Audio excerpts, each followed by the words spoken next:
ग्रहण जो है इस बार 2026 का पहला चंद्र ग्रहण है।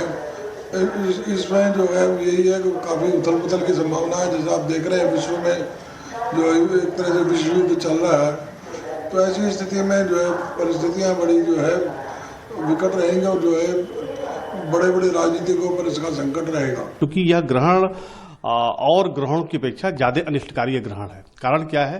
क्योंकि यह ग्रहण सूर्य के राशि सिंह राशि पर यह ग्रहण लग रहा है। सिंह राशि पर यह ग्रहण लग रहा है क्योंकि ज्योतिष में सूर्य को ग्रहराज कहा जाता है। उसी राशि पर चंद्रमा को राहु ग्रसित करेगा। उस दो खेमों में दुनिया बटेगी और जिसका प्रभाव अभी आगे 15 दिनों तक देखने के लिए निश्चित रूप में दुष्परिणाम सामने आने वाला है।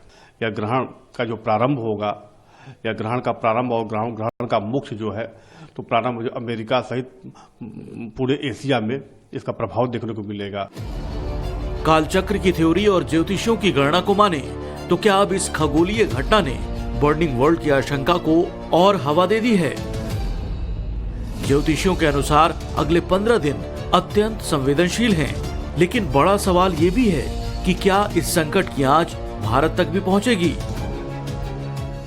भारत के लिए तो यह ग्रहण बहुत अच्छा रहेगा, क्योंकि धनु राशि पे, भारत की राशि धनु राशि है, तो धनु राशि पे विशेष संकट नहीं आएगा। सिंह राशि और मीन राशि वाले देशों पे संकट आएगा।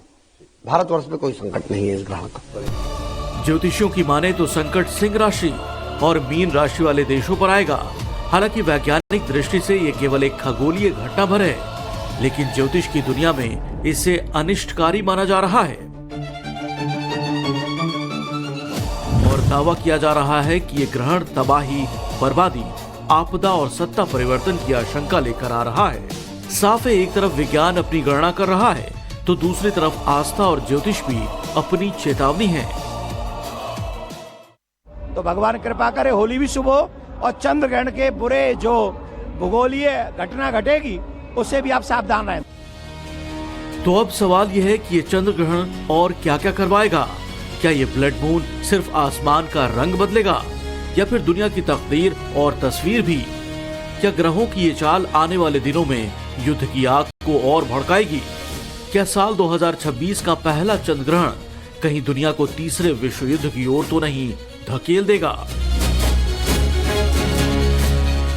चंद्र ग्रहण से जुड़े ऐसे ही तमाम सवालों के जवाब देंगे नवभारत के स्टूडियो में मौजूद ज्योतिष के विद्वान और विज्ञान के जानकार। तो बने रहिए टाइम्स नाउ नवभारत के साथ और देखते रहिए ब्लड मून का war alarm. Bureau report, Times Now Navbharat. चंद्र ग्रहण को लेकर आपके मन में जितनी भी शंकाएं हैं, जितने भी डाउट्स हैं, अब से कुछ देर में ये सब क्लियर होंगे। हमारे साथ जो स्पेशल गेस्ट्स हैं, ज्योतिषाचार्य हैं, एक एक जो भी आपकी शंकाएं हैं वो दूर करने वाले हैं। सबसे पहला सवाल रुक कर लेती हूं मैं जय मदान का। जय मदान जी, एक चीज तो बहुत ही सिंपल तरीके से हमारे दर्शक भी आपसे समझना चाहेंगे, वो ये कि सिंपल टर्म्स में चंद्र ग्रहण क्या है? क्या ये एक वैज्ञानिक घटना है? खगोलीय इसका जो महत्व है वो आप किस तरीके से समझ रहे हैं? क्योंकि चंद्र ग्रहण को लेकर अक्सर लोगों के मन में डर ज्यादा हो जाता है, नेगेटिविटी हो जाती है। देखिए, इसमें कोई खास सीक्रेट नहीं बचा है। That moon, you know, it manages the water. High tide और hollow tide happens because of moon. तो वही कॉम्पोजिशन हमारे शरीर का भी है, तो it does effect us mentally in every way. चंद्रग्रहण तब लगता है जब धरती जो है वो सूर्य और चंद्रमा के बीच में आ जाती है। So mentally the decision making and the decision making of the world order, of the leaders, everybody gets affected by it. So we do see lot of, हम बहुत तरीके का हॉच पॉच और बहुत ज्यादा उथल पुथल महसूस करते हैं। और इस साल सूर्य ग्रहण के बाद ही ऑर्डर शुरू हुआ और अब चंद्र ग्रहण, और फिर अगस्त में एक सूर्य ग्रहण और चंद्र ग्रहण फिर। सो हर एक चंद्र ग्रहण के बाद इस साल हम और इंटेंसिटी और ज्यादा कॉम्प्लिकेशंस देखेंगे in world order to be. World order complications की अगर आप बात कर रहे हैं तो इस समय 4 भीषण दिन हो गए हैं युद्ध के। इजराइल, ईरान, अमेरिका आमने सामने है। इस पर क्या असर पड़ेगा? क्योंकि अक्सर जो ज्योतिषविद हैं वो ये अनुमान पहले ही लगा लेते हैं कि चंद्र ग्रहण के दौरान लड़ाइयां बड़ी तेज हो जाती हैं। जी, अभी देखिए मार्स एंड राहु कंजंक्शन और फिर उसके बाद Mars and Saturn conjunction. So it's not always good, क्योंकि जब आप प्रिडिक्शन करते हैं तो कहीं ना कहीं वो और ज्यादातर प्रेडिक्शंस पॉजिटिव नहीं हो पाती हैं, पर वो एक भय भी क्रिएट करता है. So this is just for people to know, not to get fearful. पहले मैं ये बात रखना चाहूंगी. बट समहाउ हम बीच बीच में कुछ समय की, कुछ पलों की शांति देखेंगे, but this is not going to run. अब ये शांति लंबी नहीं चलने वाली है. हम 12 मई के आसपास ये स्पाइक्स एंड हाइज देखेंगे. 13-14 March another high and spike, and then फिर 19-20 अप्रैल अनदर हाइक.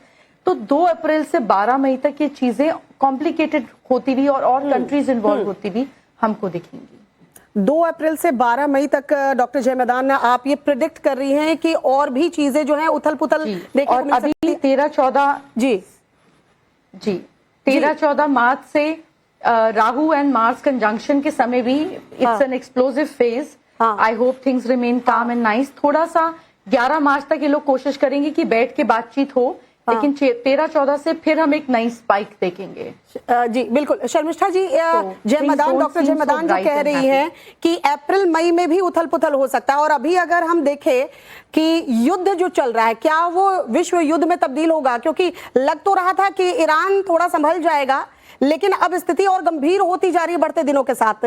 तो इस चंद्र ग्रहण का कितना असर पड़ेगा इस युद्ध पर? कहीं ऐसा तो नहीं है जो डेट्स बता रही हैं डॉक्टर जय मैदान, मार्च और मार्च के बाद अप्रैल मई का, ये और ज्यादा भयंकर युद्ध की स्थिति, और ज्यादा देश इन्वॉल्व हो जाए? शर्मिष्ठा जी. जी, सबसे पहले तो सबका नमस्ते. ये जो चंद्र ग्रहण है, पूर्ण चंद्र ग्रहण है, ये इस ग्रहण के वजह से भी और भी वजह है. सिर्फ ग्रहण तो नहीं है, ग्रहण तो पिछले साल भी हुआ एक्चुअली, जो हमारे ये पूर्ण चंद्र ग्रहण जो भारत में विजिबल नहीं था. यहाँ पे 6 प्लैनेट जो है वो है स्थिर राशि में बैठा हुआ है, और अप्रैल मई में वेद लगेगी. शनि, केतु और मंगल वो सबका वैध होने वाला है, तो चीजें बढ़ेगी. तो ये जो पूर्ण चंद्र ग्रहण है, ये भी एक ट्रिगरिंग पॉइंट बनने वाली है.